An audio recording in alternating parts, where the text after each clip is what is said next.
Para você que está ligado aqui com a gente, seguimos com o nosso programa. Presta atenção nessa bomba que a revista Veja soltou nesse final de semana. Raiva e ódio, as conversas entre Moraes e o comandante do Exército Brasileiro, segundo Mauro Cid. Em conversas trocadas com o advogado Luiz Eduardo Kuntz, por meio de uma rede social, o tenente-coronel Mauro Cid detalhou uma série de conversas que teria sido mantidas entre o comandante do Exército Brasileiro, general Thomas Paiva, e o ministro Alexandre de Moraes, do Supremo Tribunal Federal. De acordo com Cid, foi o próprio chefe do Exército quem detalhou os diálogos a ele e o pai dele, o general Mauro Lorena Cid. O general Tomás e o ministro do Supremo têm uma sabida boa relação. Apesar disso, interlocutores do comandante afirmam que ele jamais repassou à família Cid informações sobre o Supremo ou Alexandre de Moraes. As conversas entre Kuntz e Mauro Cid aconteceram entre janeiro e março de 2024 por meio do perfil no Instagram @GabrielaR702, que supostamente pertence à mulher do militar. À época, o ex-ajudante de ordens de Jair Bolsonaro já havia firmado um acordo de delação premiada com a Polícia Federal. Na última segunda-feira, dia 16, Kuntz anexou à investigação no Supremo sobre a tentativa de golpe relatada por Moraes a íntegra das conversas com Mauro Cid. Eduardo Kuntz é responsável pela defesa do coronel Marcelo Câmara, que trabalhou com Cid na ajudância de ordens e também é alvo de investigação no STF. Em um dos trechos, o advogado afirma que a prisão de seu cliente é uma vergonha e tem como objetivo pressioná-lo a tentar fazer com ele o que fizeram com você. Cid então afirma que ele, em referência ao ministro Alexandre de Moraes, não vai soltar tão cedo. Ele tem raiva e ódio. Ele acha que o PR, presidente Jair Bolsonaro, acabou com a vida dele, respondeu Mauro Cid. Na sequência, o militar afirma de onde veio essa informação.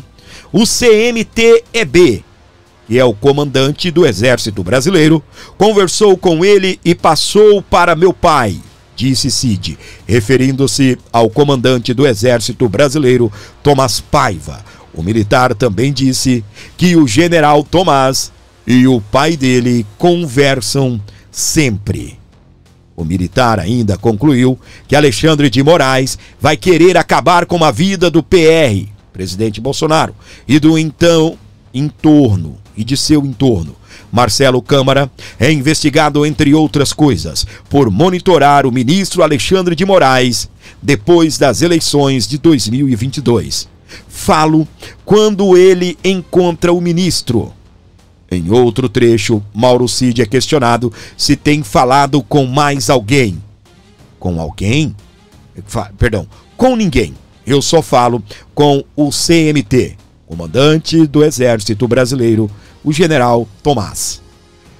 Quando ele encontra com Alexandre de Moraes, respondeu. Olha só, minha gente. Olha só.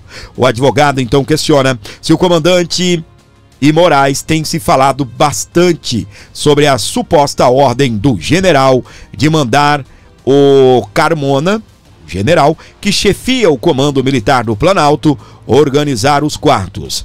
Foi verdade. Quando eu estava preso, eles já estavam preparando para o presidente Bolsonaro, respondeu o militar. Isso daqui é aquela época em que o Planalto, né, que é o Exército Brasileiro lá em Brasília, quando eles estavam preparando celas para prender autoridades. Vocês se lembram disso? Vocês se lembram? Nós divulgamos aqui e supostamente seria para o presidente, agora o Cid está completando. Demonstrando um certo ressentimento, Mauro Cid escreveu que o general Arruda, antecessor de Tomás Paiva na chefia do Exército, nunca deixaria ele ser preso. Em outro trecho, afirmou que pediu a seu pai não falar com o chefe do exército sobre a promoção a coronel. Uma das ambições de Cid, mesmo após as investigações, porque não ia se rebaixar.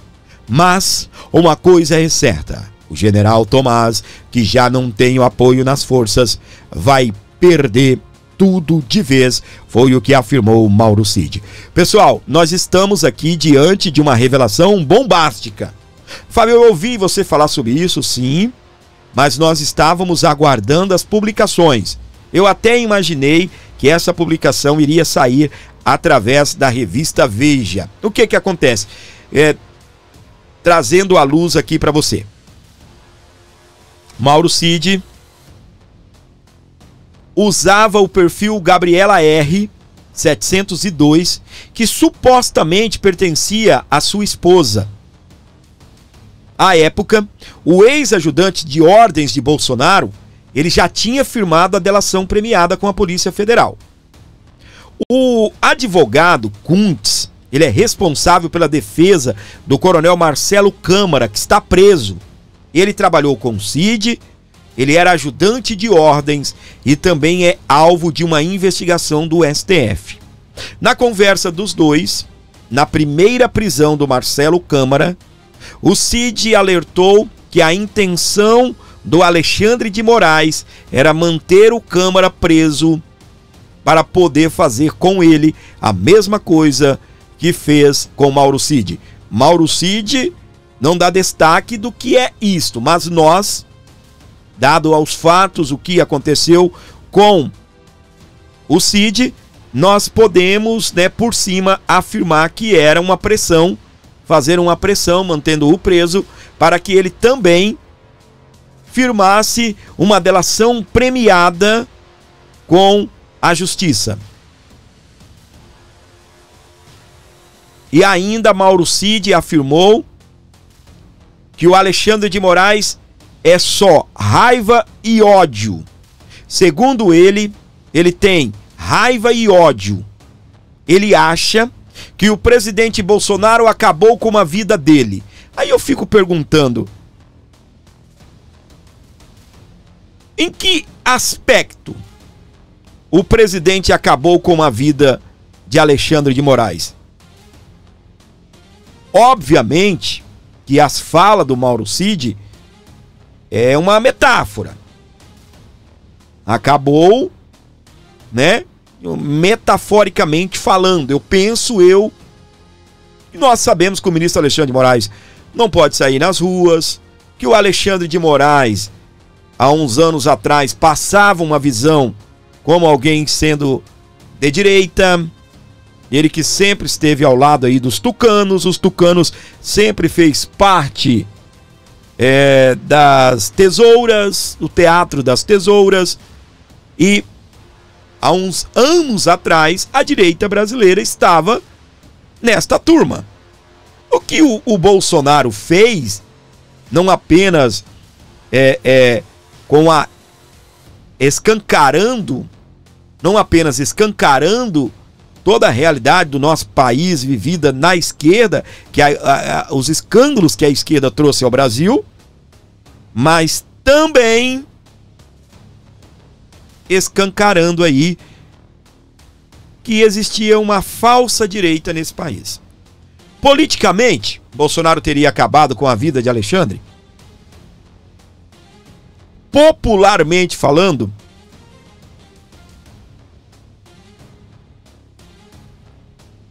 ficará sempre uma pergunta, não é? Eu sei que Alexandre de Moraes não é uma figura popular. Eu sei que Alexandre de Moraes não é uma pessoa que é bem-vinda em vários lugares. Inclusive não frequenta aeroportos, não frequenta aviação comercial, faz uso constantemente da Força Aérea Brasileira para se deslocar, com o pretexto de que depois do 8 de janeiro houveram aí pressão contra o ministro, pressão popular. Obviamente, Alexandre de Moraes é vítima de suas próprias atitudes. Ok? Até aqui? Então, o que acontece? As conversas do Mauro Cid, ela vai seguindo. Ela vai seguindo.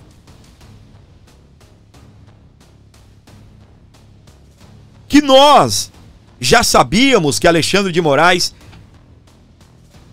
é raiva e ódio de Bolsonaro e de seu entorno. Isto é verdade. Não apenas Alexandre de Moraes. E não é só na esquerda que o Bolsonaro é odiado.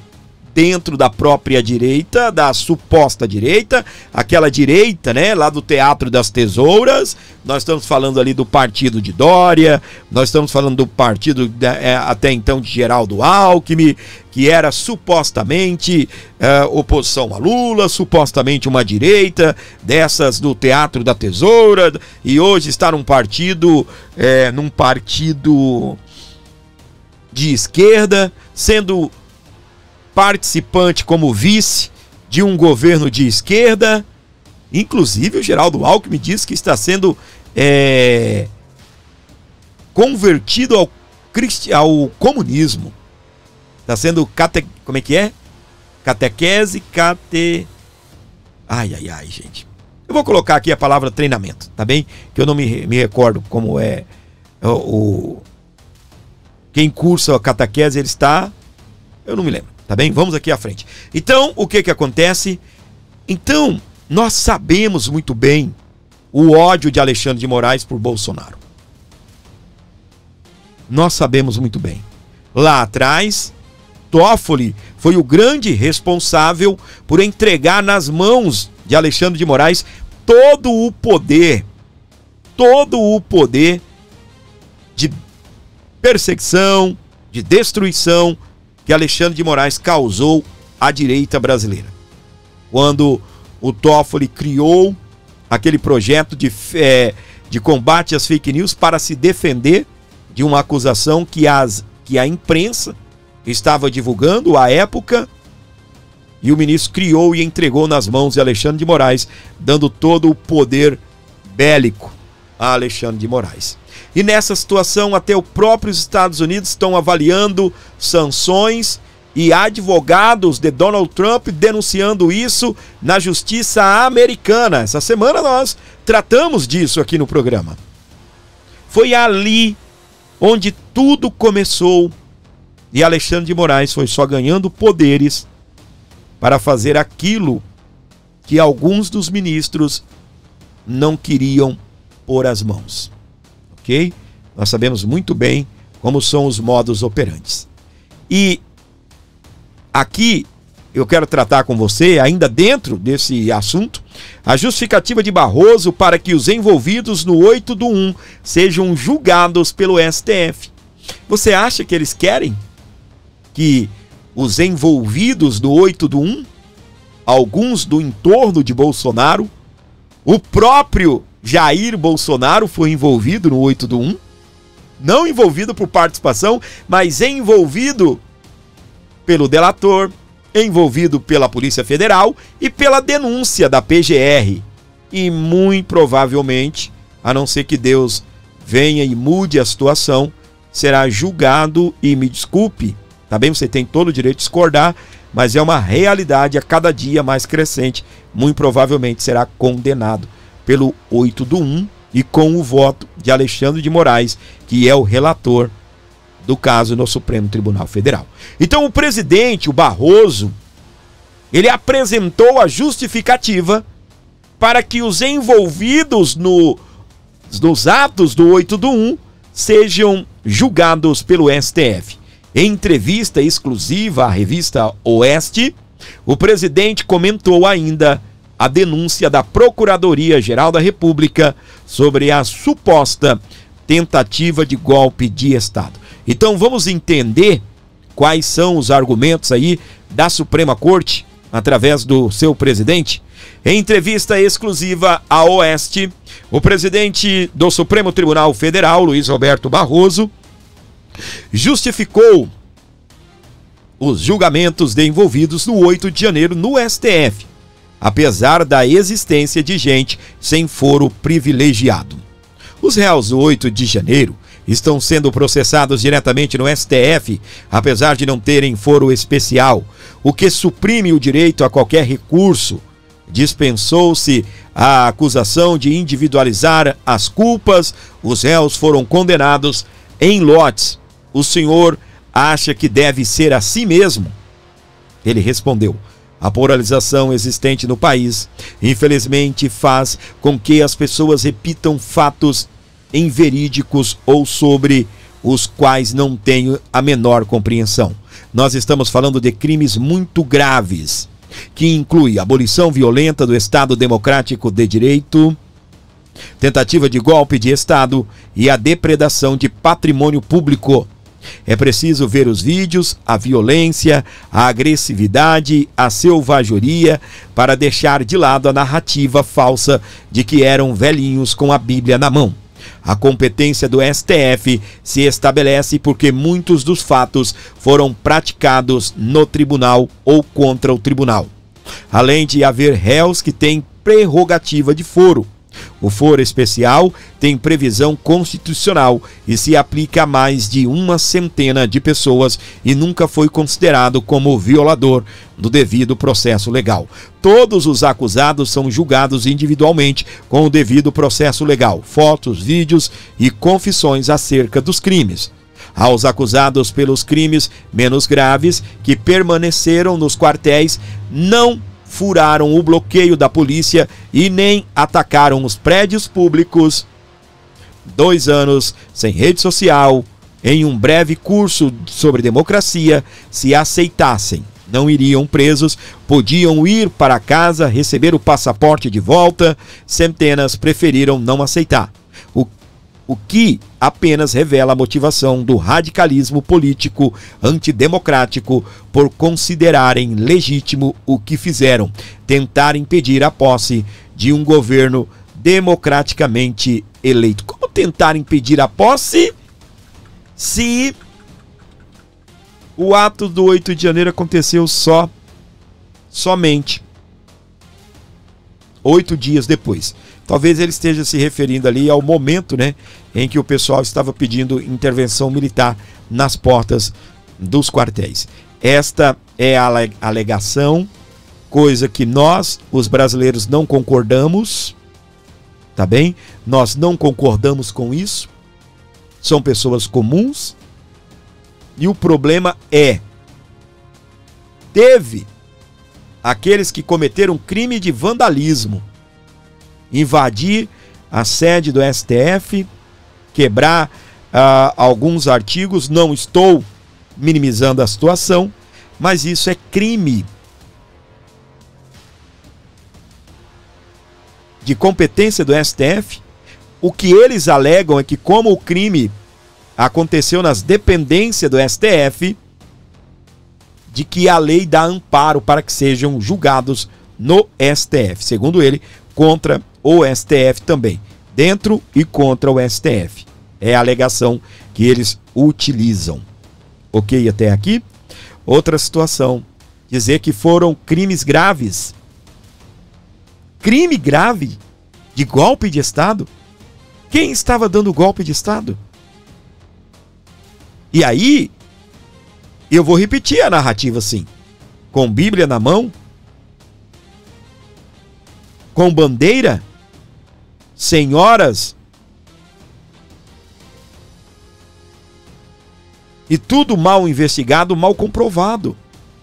Porque ali há um senhor de 75 anos que foi preso, que ele estava do lado de fora do palácio e foi convidado ou alertado pelos militares a adentrar dentro do palácio para fugir das bombas.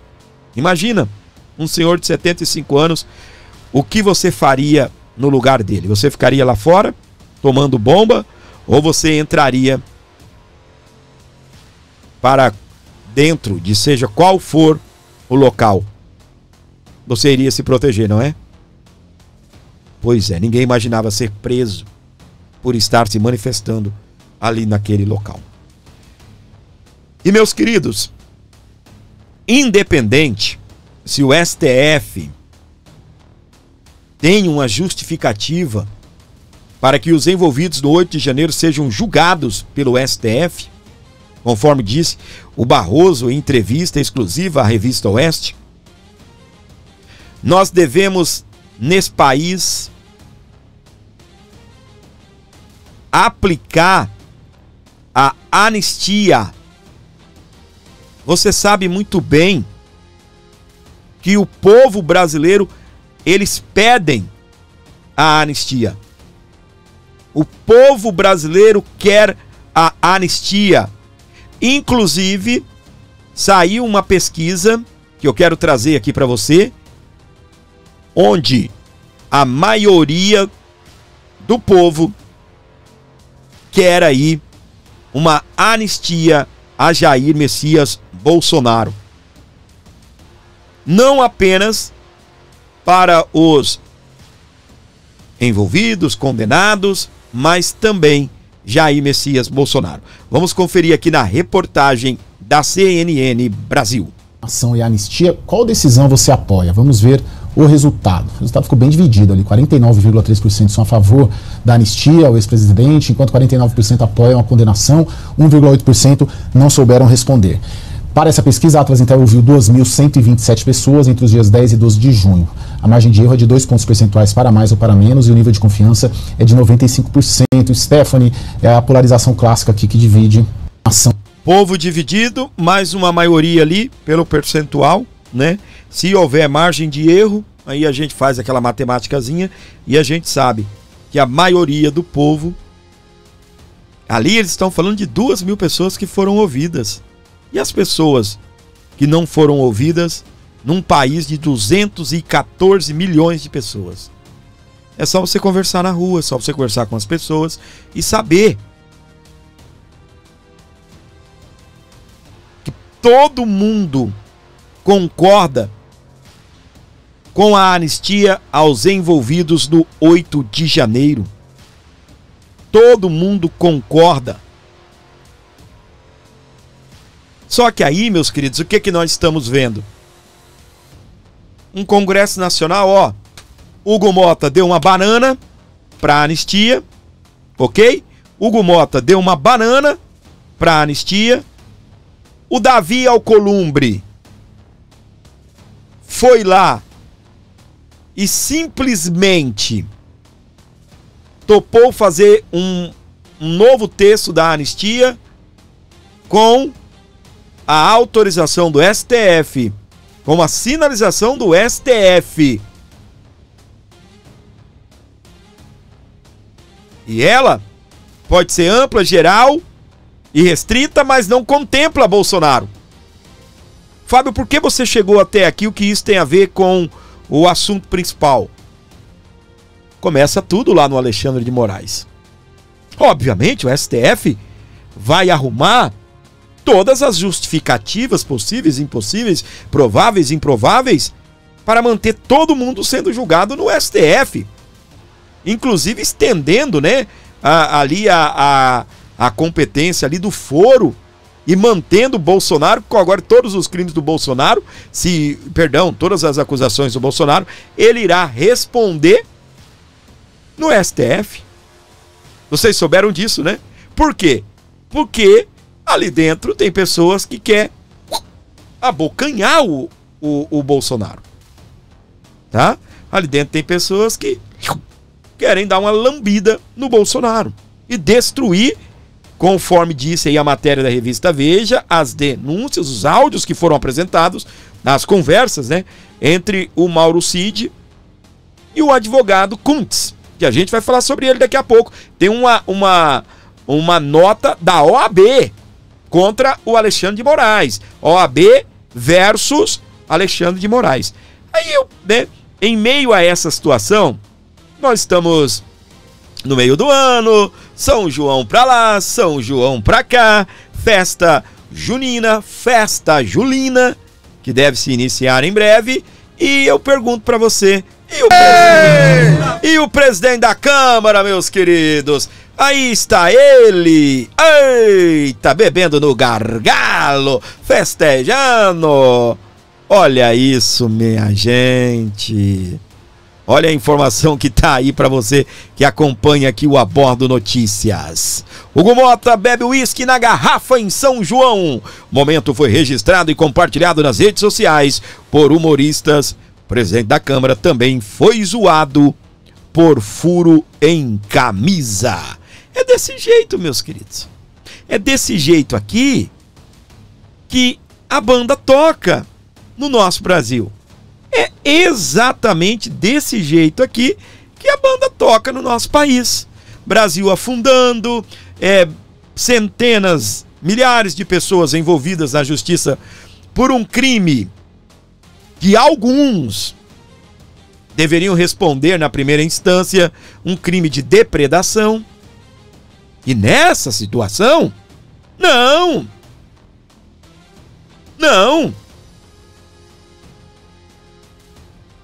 Nós não temos a defesa do Hugo Mota. Não, nós não temos. E onde está o Hugo Mota?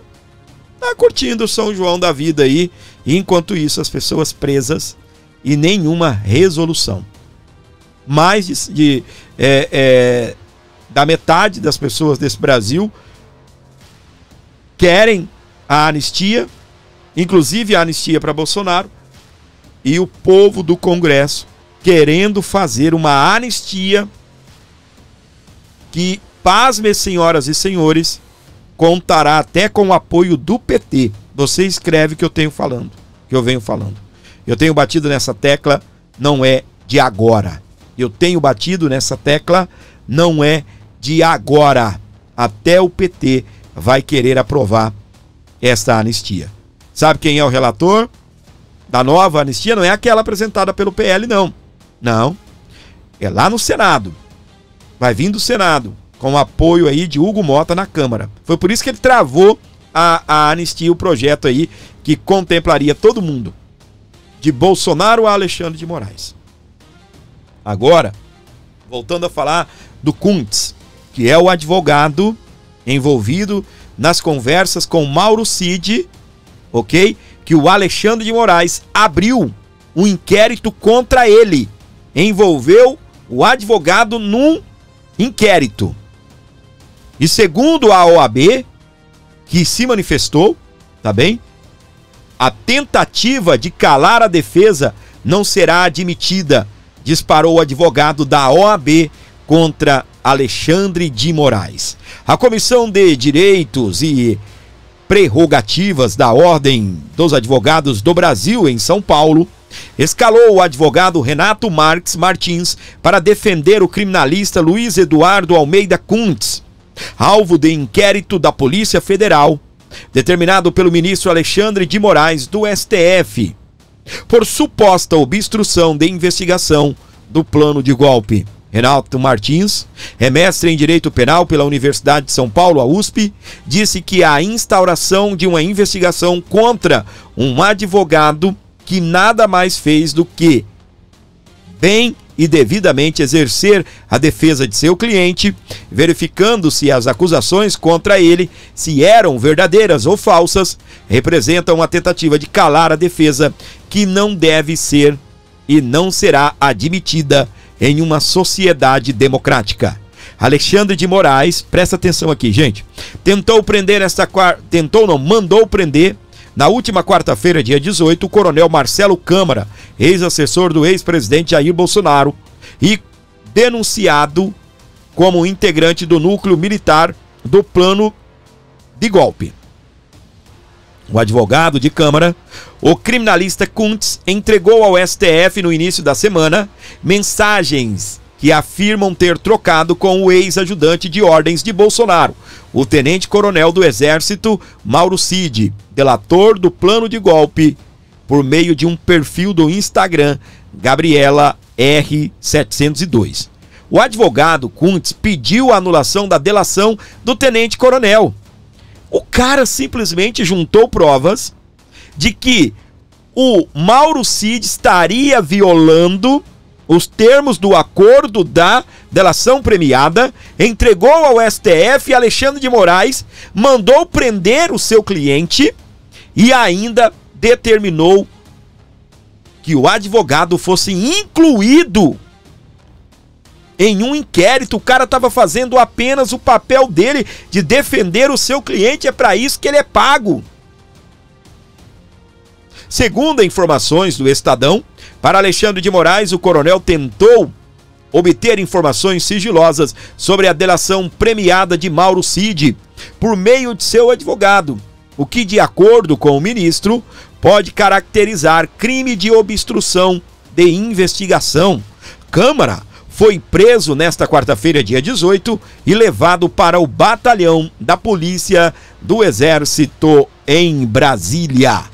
O ministro STF ainda afirma que Marcelo Câmara descumpriu a decisão que o proibiu de usar as redes sociais próprias ou por terceira pessoa e de manter contato com outros investigados, inclusive por intermédio de terceiros, e afirma em sua decisão que Kuntz transbordou ilicitamente das obrigações legais de advogado. Um inquérito autônomo foi aberto para investigar tanto o criminalista como o coronel Câmara. A Comissão de Direitos e Prerrogativas da OAB de São Paulo, por sua vez, reagiu imediatamente à ofensiva de Alexandre de Moraes e chamou o advogado Renato Marques Martins para defender Kuntz. Em nota, Martins classificou de abusiva a determinação do ministro do Supremo e afirma que Eduardo Kuntz foi procurado pelo senhor Mauro Cid.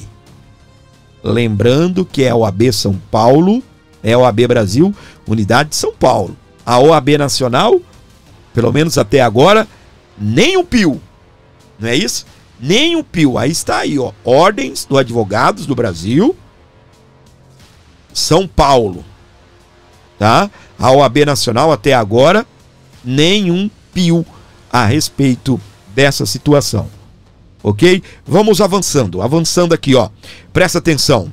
O que pode acontecer com Moraes em processo ligado a Trump nos Estados Unidos da América?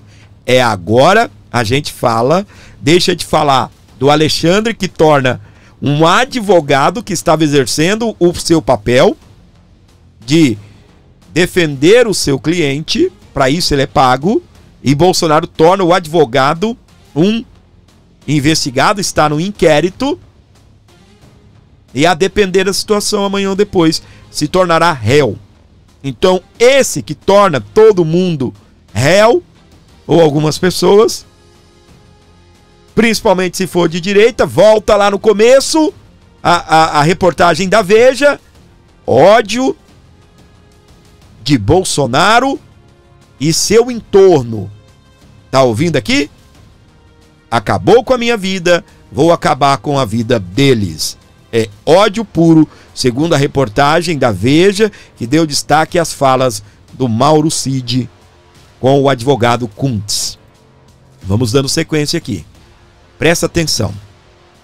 Aquele que torna essas pessoas réus pode se tornar também réu, nos Estados Unidos da América. A ofensiva de uma empresa do presidente dos Estados Unidos, Donald Trump, e da rede social Rumble contra o ministro do Supremo Tribunal Federal, STF, Alexandre de Moraes, pode avançar dentro de 19 dias, quando se encerra o prazo para que o magistrado apresente a sua defesa prévia na ação movida pelas companhias norte-americanas que o acusam de censurar conteúdos. Na data desta publicação, dia 21/6, eram 19, 22/6, 18, 23/6, para quem assiste no 23/6, nós já estamos 17 dias. A ofensiva de uma empresa do presidente dos Estados Unidos, Donald Trump, contra o ministro do Supremo Tribunal Federal, vou repetir aqui para você, tá bem? Pode avançar dentro de 17 dias, quando encerra o prazo para que o magistrado apresente sua defesa prévia na ação movida pelas companhias norte-americanas que o acusam de censurar conteúdo.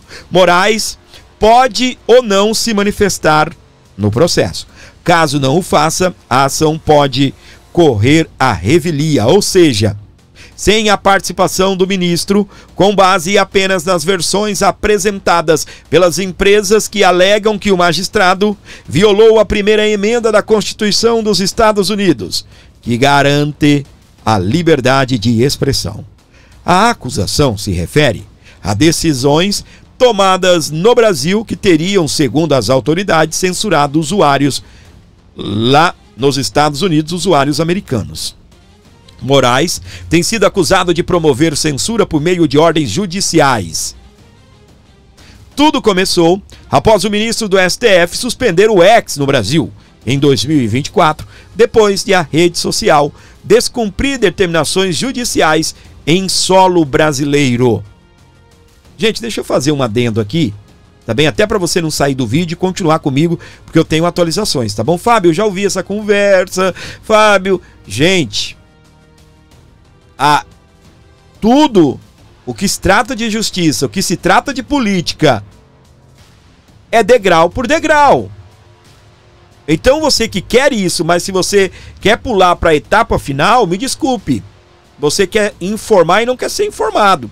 Porque você quer saber do que se trata, para depois você ir falar com alguém, ou para você jogar nos grupos, sabe? Você não tem a paciência de ir acompanhando os detalhes. As coisas avançam. Nós estamos falando de Estados Unidos, nós não estamos falando de Brasil apenas. Lá as coisas caminham. E caminham sem propaganda igual aqui. Olha o que o Trump fez. Tô vendo aí, umas 2 semanas e eu me manifesto. Passou 3 dias, bam, explodiu tudo lá. Tá bem? Não é igual aqui não. Que todo mundo só quer fazer mídia. Ok? O ministro brasileiro chegou a ser alvo de ação judicial apresentada pela plataforma Hubble em parceria com a empresa de Trump. Eles pediam que não fossem obrigadas a cumprir ordens de Moraes.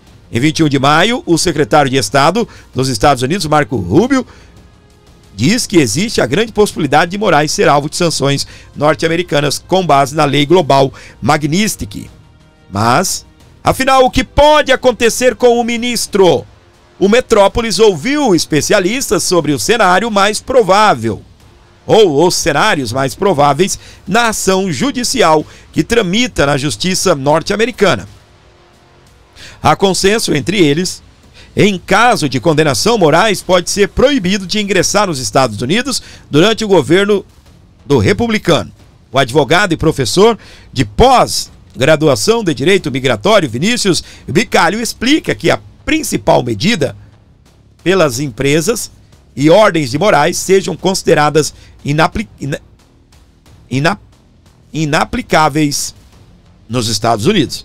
Eles solicitam ainda uma injunção, medida judicial que impediria permanentemente que Moraes, bem como qualquer outra autoridade brasileira ou outras, imponham obrigações às empresas americanas relacionadas à moderação de conteúdo político. Além disso, há referência ainda de que forma mais indireta a possibilidade de sanções com base na chamada Lei Magnitsky, que permite ao governo americano impor medidas como congelamento de bens e restrições de visto a pessoas acusadas de violar direitos humanos ou liberdades fundamentais.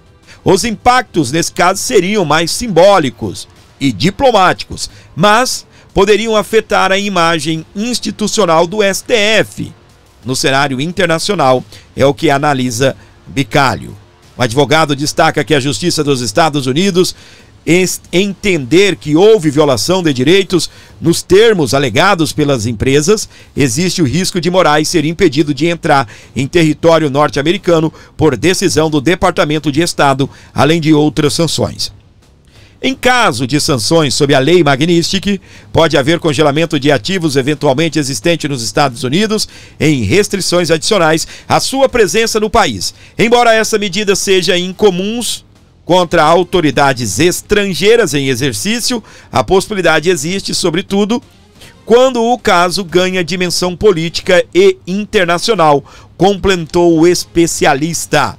Para o diplomata e professor de Direito Internacional Paulo Henrique Gonçalves Portela, o cenário exige cautela, por se tratar de um tema sensível envolvendo liberdade de expressão, como alegam as empresas americanas. Portela ressalta que, segundo tratados internacionais, como o Pacto de Direitos Civis e Políticos da Organização das Nações Unidas e o Pacto de São José da Costa Rica, a liberdade de expressão inclui tanto o direito de manifestar ideias quanto de ter acesso à informação. Por outro lado, a liberdade de expressão não é limitada, podendo ser restringida. Perdão, ela não é ilimitada. Vou repetir aqui. Por outro lado, a liberdade de expressão não é ilimitada, podendo ser restringida em casos como a proteção da honra e da integridade das pessoas e a proibição de apologia ao crime e do discurso de ódio, obviamente. Cabe ressaltar que o direito internacional não acolhe censura prévia, estabelecendo que a responsabilização pelo excesso no uso da liberdade de expressão deve-se posterior aos fatos. O professor acrescenta que a ação judicial movida pelas duas empresas só poderá, a princípio, gerar efeito jurídico em território norte-americano, onde Moraes deverá se defender, caso considere que as acusações não mereçam prosperar. Os efeitos da decisão só teriam validade no Brasil se reconhecidos pela justiça brasileira, como ocorreu no caso do ex-jogador Robinho, condenado por estupro na Itália, caso a sentença só produziu efeitos na homologação no Brasil. Gente, esse povo, eles distorcem tudo. Essa é a grande verdade. O Alexandre de Moraes, primeiro, ele está sendo acusado de violação da primeira emenda, que trata da liberdade de expressão, lá dentro dos Estados Unidos. Ele deixou claro aqui, que se ele sendo condenado, é dentro dos Estados Unidos. Não tem nada a ver com o Brasil, gente. E nem muito menos tem a ver com o Brasil a lei Magnitsky, porque a lei Magnitsky, ela é contra o ministro, não é contra o país. Mesmo que se a lei Magnitsky fosse aplicada a Lula, é contra Lula, não é contra a soberania brasileira. A decisão pode gerar efeitos no Brasil se homologada pelo Superior Tribunal de Justiça, o STJ. Entretanto, essa homologação dificilmente ocorreria por envolver questões de ordem pública relacionadas ao valor central da Constituição brasileira, que é da liberdade de expressão.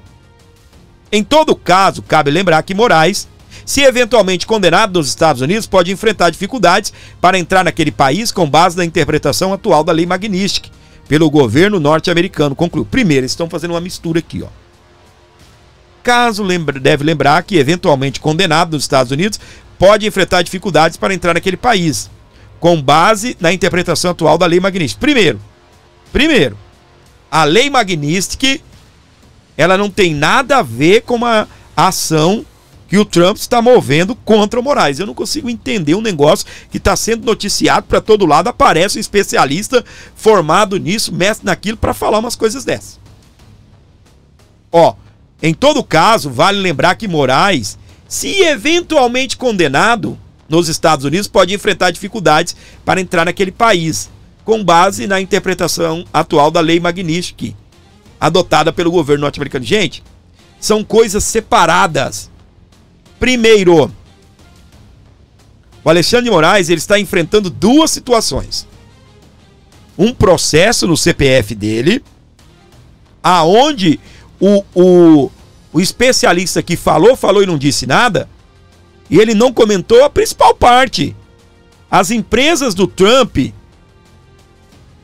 a empresa do Trump e a empresa Rumble, as empresas estão pedindo isso aqui, ó. Elas vão querer dinheiro.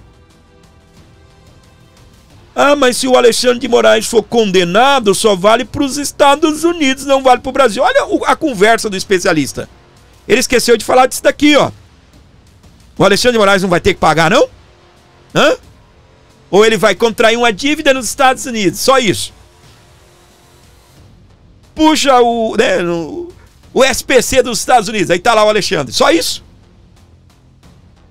Ou não, ele vai ficar proibido de entrar nos Estados Unidos? Não, gente. Em se tratando de processo das empresas Trump, Mídia e Rumble, eles querem, no final de tudo, é isso aqui, ó, reparação. Porque gerou prejuízo às empresas, gerou o caso negativo à imagem das empresas, prejuízos financeiros e assim por diante.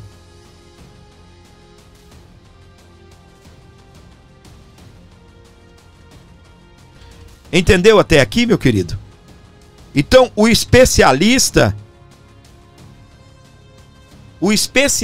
deixou de comentar algumas coisas. Ele deixou de fazer a separação. São duas situações que ele não entendeu. Ou ele não acompanha as notícias como nós aqui. Algumas pessoas, tá falando de novo nesse assunto. Não, gente, é porque a gente vai fundo. Vai fundo nisso aqui. Tem um vídeo muito bom do Paulo Figueiredo daqui a pouco.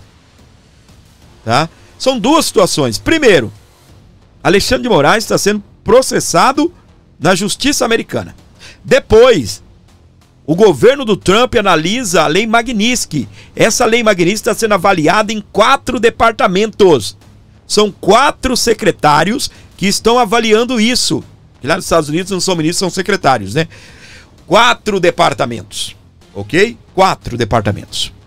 E nessa situação, o que o especialista deixou de comentar é que a Lei Magnitsky, para o Trump aplicá-la, não precisa o Moraes ser condenado. Não. Uma coisa não tem nada a ver com a outra. Se a empresa nos Estados Unidos ganhar a ação ou não, o Trump pode aplicar a Lei Magnitsky, e outra Lei Magnitsky não é apenas para Alexandre. E não inclui apenas proibição de entrar nos Estados Unidos. Há uma outra questão, que é a derrubada do visto que o Departamento de Estado já anunciou, e ela não está baseada na Lei Magnitsky. Resolveram derrubar lá os vistos de algumas pessoas, ou seja, o visto não é uma obrigação. Você sabe disso, né? O visto não é obrigação. Os Estados Unidos não tem obrigação de dar visto para ninguém. É tanto que se você for hoje no consulado americano aqui no Brasil e eles olharem para sua cara e falarem, você não vai entrar nos Estados Unidos, você não vai e acabou. Você pode espernear, você pode chamar a NASA, você não vai entrar e acabou. Do mesmo jeito são as autoridades, que eles vão olhar e vão falar, não vai entrar. E eles não têm que dar satisfação. Não tem que dar satisfação. Aí o que acontece? Eles vão, ou já suspenderam, algumas autoridades. E também não revelaram quais. Não revelaram quais. E também não revelaram se são do Brasil. Tá desse jeito a coisa. Terão que viajar para saber. Parece que o Barroso viajou por esses dias, né? Aos Estados Unidos, ou vai viajar, não sei. Aí, o que acontece? Depois disso, da derrubada do visto, aí nós temos a Lei Magnitsky que pode ser aplicada. A Lei Magnitsky, ela é pesada. Ela inclui sanções financeiras, e isso é algo que o Trump vai fazer lá. Olha o Trump onde está. O Trump está metido em guerra, o mundo de olho no Trump. Você acha que ele vai parar agora? Deixa eu ver aqui como é que está o Xandão. Rapaz, Alexandre de Moraes é o menos importante para o Trump nesse momento. Ok? Até aqui? Aí o que acontece, meus queridos? Outra situação. O processo das empresas. Aqui, ó, dinheiro. Eles querem dinheiro. Querem reparação.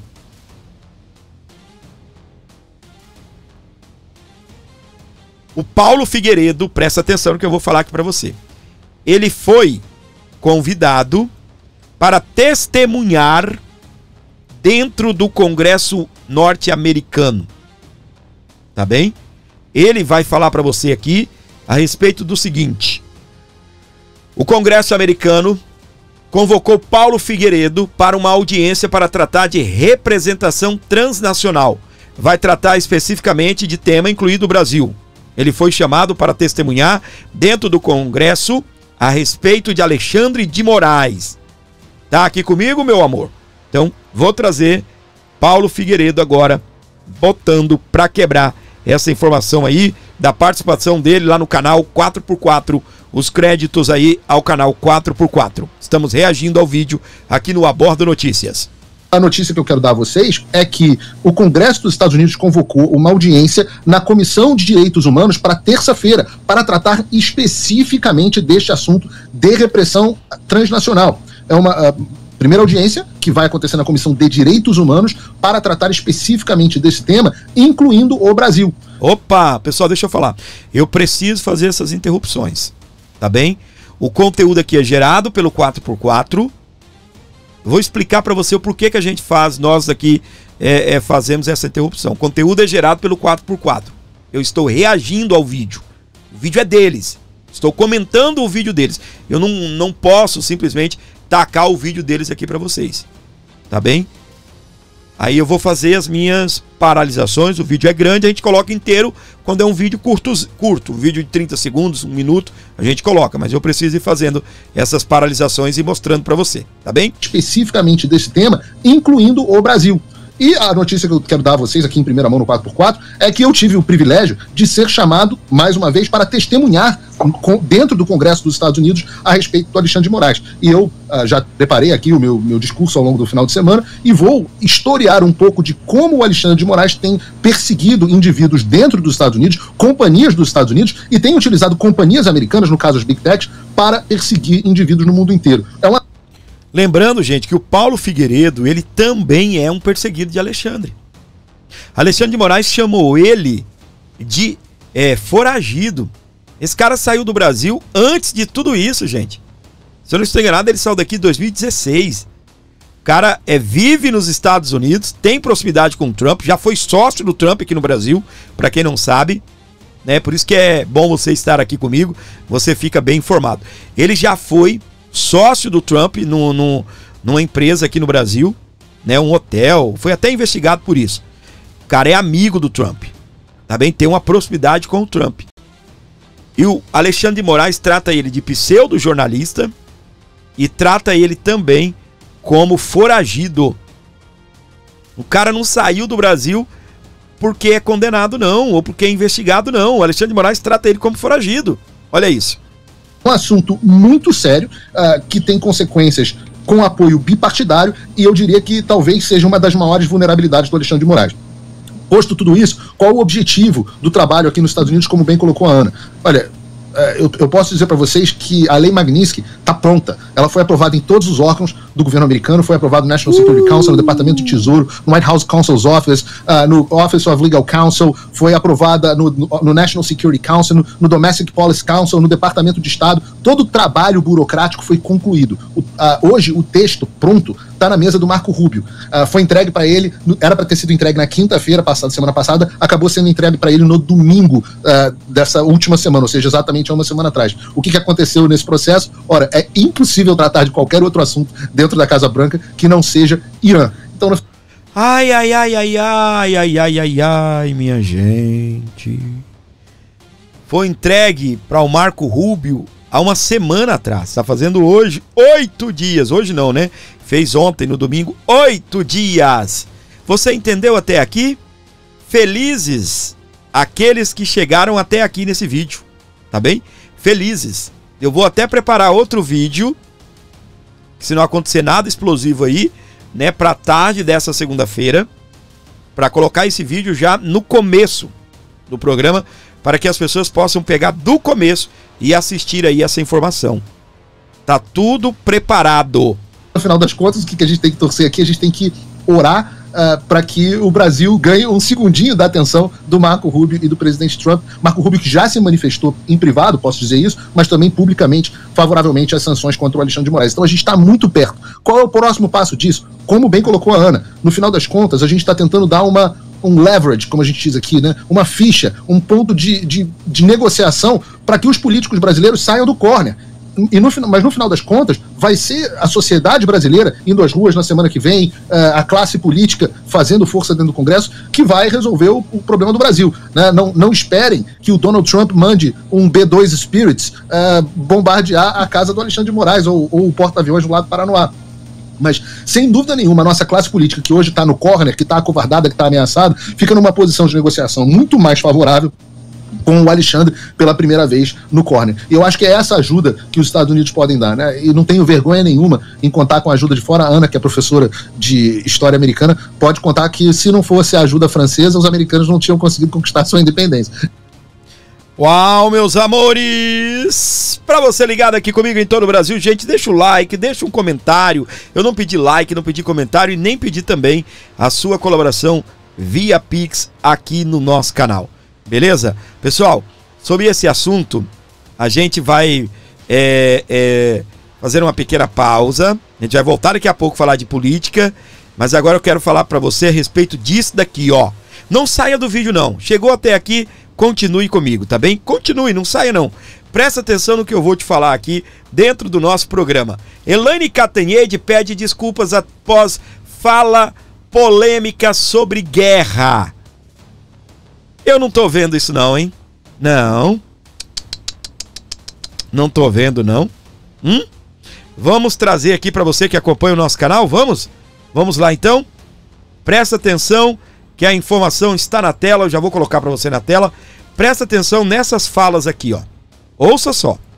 Gaza, né? Matam, né, milhares e milhares de pessoas, e os mísseis que saem do Irã e caem, efetivamente caem em Israel, não matam ninguém.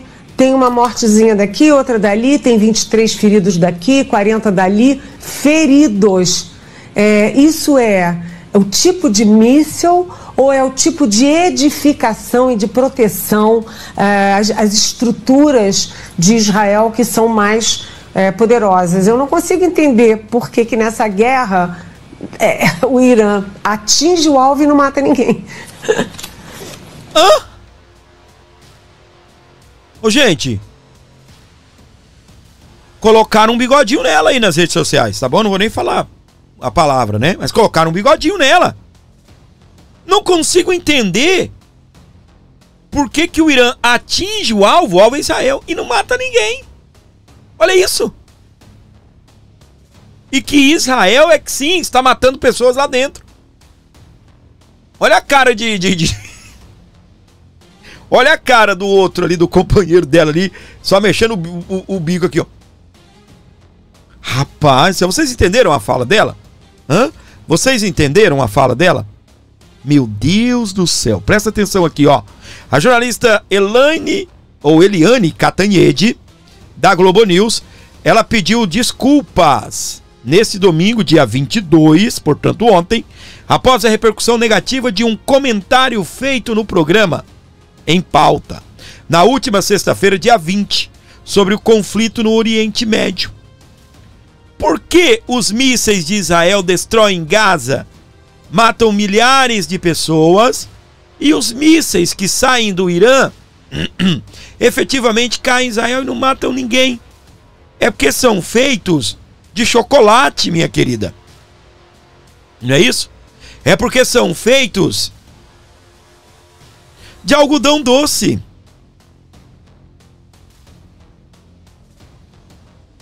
E ela pediu desculpas. E a Globo News mostrou aí, nem mandou ela. Não colocou ela falando. Deram uma nota, eu já vou falar lá. Mas olha aqui a repercussão. Porque menos pessoas morrem em Israel. Major brasileiro responde à Globo News. Efetividade de segurança contra ameaças do Irã virou assunto em redes sociais. Tá acompanhando até aqui? Tá por aqui ainda? Então tá. Deixa eu trazer aqui o vídeo para você. Aqui do Rafael Rosens já. Ele é porta-voz de defesa do Israel e mandou recado para a blogueira da Globo News. Eu vim responder a pergunta feita por uma jornalista no Brasil. O exército israelense faz ataques contra alvos militares.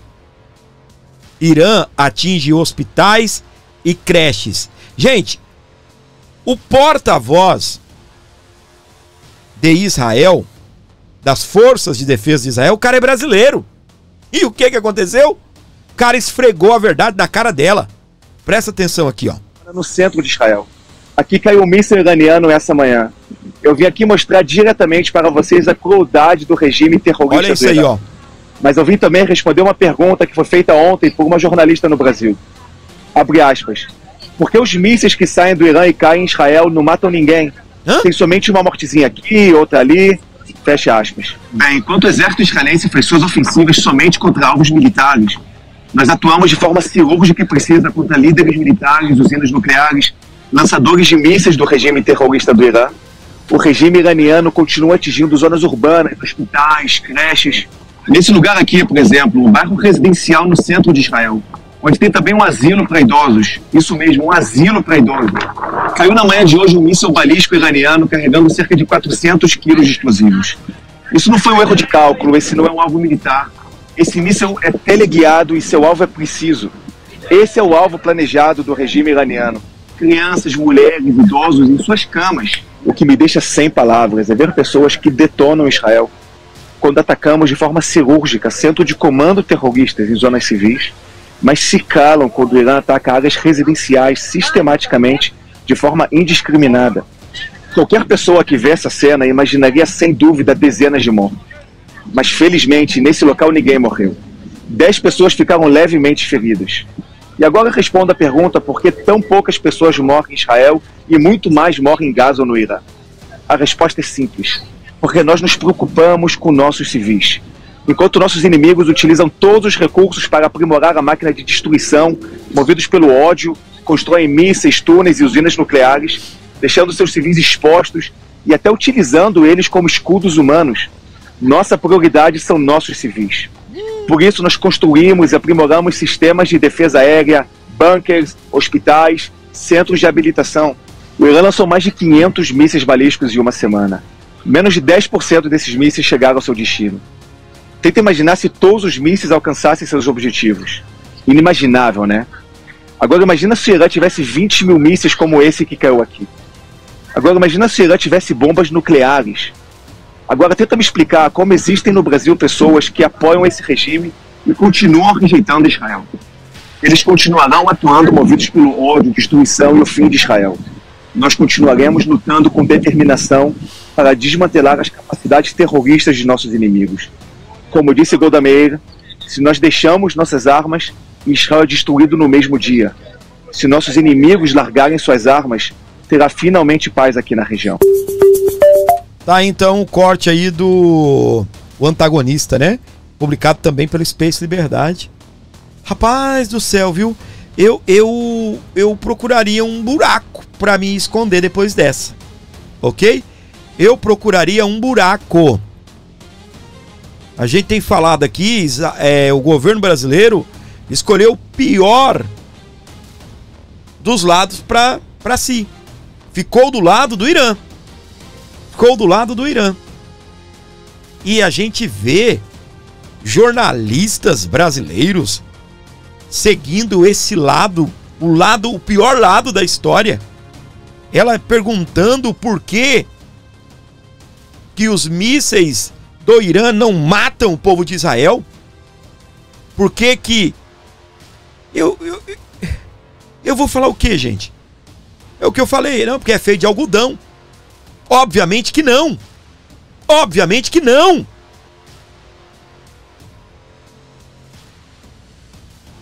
Em uma guerra não basta você saber atacar. Você precisa também saber se defender. Não basta apenas atacar. Tem que saber se defender. E Israel protege a sua população. E ele detalhou para você aí, nada melhor do que o porta-voz das forças de defesa de Israel. Força de defesa, não é força de ataque. Não é só atacar, é saber se defender. Vamos então, né, ouvir aqui a nota que a Globo News divulgou. Vamos ouvir. Registro aqui. A comentarista Eliane Cantanhede se desculpou hoje numa rede social por uma pergunta que fez no programa Em Pauta na última sexta-feira sobre o poder de destruição dos mísseis de Israel e do Irã. Eliane reconheceu que a fala permitiu conclusões equivocadas. Vamos dar uma olhada aqui no post? Eliane escreveu o seguinte, olha só, abre aspas. Depois de rever a gravação da pergunta que fiz na sexta-feira, Reconheço que me expressei mal e dei margem a conclusões equivocadas, que não representam o meu pensamento, pelo que peço desculpas. A intenção foi fazer uma pergunta técnica sobre armamentos e sistemas de defesa, fecha aspas. A Globo News está empenhada em fazer uma cobertura ampla e isenta do conflito no Oriente Médio e busca trazer diferentes pontos de vista sem espaço para preconceitos nem manifestações de intolerância. Vou fazer um registro aqui. Rapaz, foi uma sapecada aí na Catanhede, né? Vixe, rapaz. E aí? Você sabe o que eu acho mais engraçado do ser humano? Toda nota com pedido de desculpa, pra mim, piora a situação. Toda nota que eu vi artista, jornalista, meio de comunicação emitindo, ela nunca vem acompanhada do eu errei, por favor, me perdoe. Toda nota diz, eu errei, ou aliás, ela diz, eu fui mal interpretado, porque eu quis dizer isto, eu quis dizer aquilo. Ela pediu desculpas, mas no final da fala dela, ela disse que estava apenas fazendo uma pergunta técnica. Ali de técnico não tem nada. Você percebe pela expressão facial, você percebe pelo tom de voz, você percebe pela interpretação de texto que ela não estava fazendo uma pergunta. O que ela passa para mim que não era uma pergunta técnica.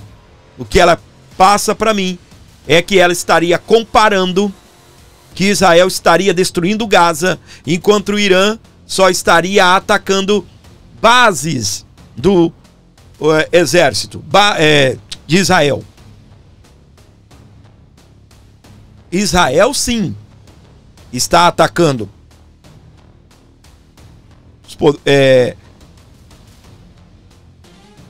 áreas, produção de armas, áreas químicas, não é isso? Israel matou engenheiros, só gente boa lá, né? E também, meus queridos, são bases onde o Irã estava enriquecendo o urânio. Um pouquinho de urânio assim, ó, faz uma desgraça que você não tem noção. Uma cápsula. Quando você pensa bem assim, ó, do Brasil foram desaparecidas cápsulas de urânio. O que você pensa? Uma cápsula, né, do tamanho de... Você imagina assim, sabe aquelas caixas d'água que tem em escola? Não é? Você imagina um negócio daquele tamanho, né? Mais ou menos 1,5 metro de largura, 1,20 metro por 30 metros de altura. Não, é isso daqui, ó. Olha o que são cápsulas. Deixa eu dar um zoom aqui. Olha isso. Olha o tamanhozinho. É algo mais ou menos desse tamanho que desapareceu do Brasil, né? Olha o tamanhozinho disso. São coisinhas assim, ó, minúsculas. Tá? Que fazem essa desgraceira toda aí no mundo. É isso?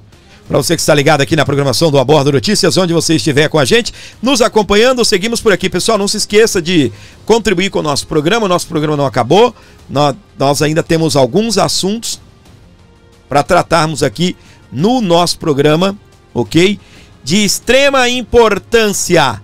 Então você que gosta do meu canal, você que acompanha o meu canal, não se esqueça de fortalecer o nosso programa, não se esqueça de ajudar o nosso programa com um Pix de qualquer valor e nos ajudando aqui a manter o programa no ar. É claro que esse assunto rendeu memes. Obviamente, rendeu memes. E eu quero trazer para você que está aqui nos acompanhando, como eu disse, né? A gente paga a internet para isso, né? Para ver memes. Olha isso, o meme que saiu. Em Israel só teve umas mortezinhas aqui, outras dali, uns 23 feridos daqui, 40 dali, umas explosões, nada demais, né, gente? Em Israel só teve umas mortezinhas aqui. Fantástico, não é? Fantastic, não é isso? Gente, vai deixando o like, compartilhando, fortalecendo o nosso canal. Afinal de contas, Precisamos e muito de você aqui no Abordo Notícias. Nosso Pix é esse aqui, 11952753898. Comenta assim, ó, Pix para o Gordinho. Você que chegou até aqui, comenta aí, Pix para o Gordinho. Vai comentando, pessoal. Pix para o Gordinho. Para você ajudar o nosso programa, para você fortalecer aqui o nosso canal. Pix para o Gordinho. Vamos dando sequência então na programação do Abordo Notícias, destacando algumas notícias agora um pouco mais rápidas, mas que nós queremos comentar aqui para você que sintoniza o nosso canal, onde você estiver com a gente. 11952753898. Vamos lá, pessoal, ajudando aqui o nosso canal, ajudando o Abordo Notícias. Eleições 2026. Nada contra Eduardo, mas acho que Michele tem mais chances, diz pastor Malafaia sobre candidatura à presidência. Perdão, pessoal. A Oeste, o líder religioso cita a presença no meio evangélico no voto bolsonarista e até na força entre os nordestinos. Ela sabe falar a linguagem evangélica e vai ter voto da direita. Ela reúne essas coisas. Corre no sangue dela o sangue nordestino. O pai dela é cearense. E aí?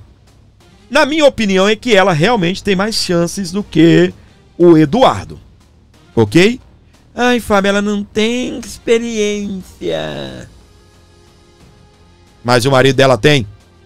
Ah, mas o marido dela vai ser preso. O marido dela manda carta. Ela vai fazer visita. Ok? Ela não tem, mas o marido dela tem. Aqui. E o Malafaia, então, destacou também que a origem nordestina fortalece Michele Bolsonaro para 2026. Olha só. Indicado por Bolsonaro, Cássio Nunes Marques acena a Lula.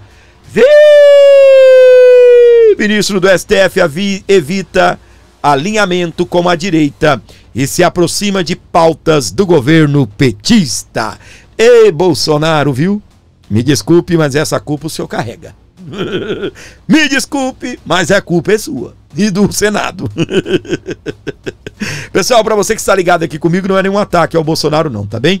Só tô tentando dar uma descontraída aqui na situação, beleza? União Brasil articula a saída do governo Lula. Partido deve retirar 2 ministros da esplanada e reforça plano presidencial de Ronaldo Caiado para 2026. Deixa eles se juntarem, não é? Deixa cada um lançar um candidato, segundo turno a gente conversa, ok? O próprio Bolsonaro falou isso, o próprio Bonoro falou isso.